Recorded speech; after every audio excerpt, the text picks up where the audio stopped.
আমি চরমনাই পীর সাহেবের দল করি সেজন্য তার সাফাই গায়, এই কথা ঠিক নয়। আমি মনে করি অন্যান্য দলের ছেলেরা, অন্যান্য দলের নেতারা যদি 80% ভালো কাজ করে, পীর সাহেব চরমনাই 82% ভালো কাজ করে। আমি মনে করি অন্যান্য দলের লোকেরা, অন্যান্য দলের নেতারা যদি 90% হকের উপরে থাকে, পীর সাহেব চরমনাই 91% হকের উপরে আছেন। আমি সে কারণে তার দল করি। আপনারা আবার মনে করবেন না যে তার দল করে বলে ছাত্র আন্দোলনে সাফাই গাইতেছে, 2 দিনই এভাবে সাফাই গাইলেন।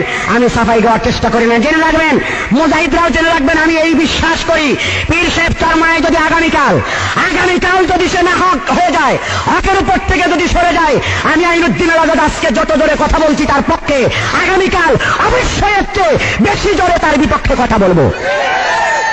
এবং প্রত্যেকটি মুজাহিদও সেই তারবিয়াত নিয়ে থাকে। আমাদের আমির সেই তারবিয়াত দেয় যে আমি যদি না হকের পথে থাকি তাহলে তোমরা আমাকে মেরে হলেও ফিরাবে। ঠিক কিনা জোরে বলেন। সুতরাং যুবকদের কাছে আমি আবদার রাখবো, ছাত্র আন্দোলনকে যাচাই করুন।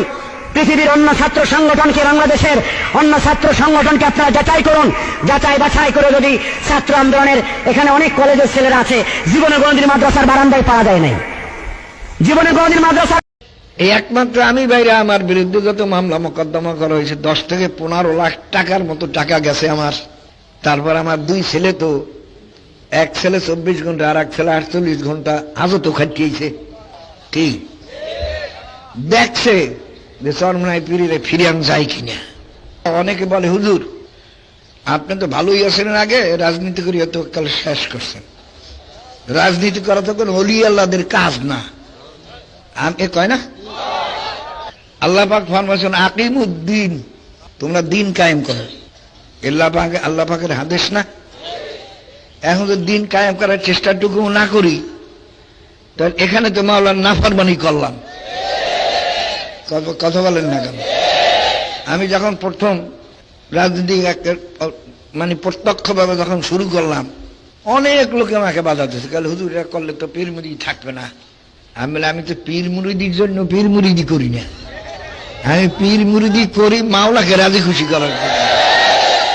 এখন যদি রাজনীতি করার হুকুম মাওলার থাকে, তাহলে আপনারা বলেন আমি করবই করব, তাতে পীর মুরিদি থাকুক আর না থাকুক।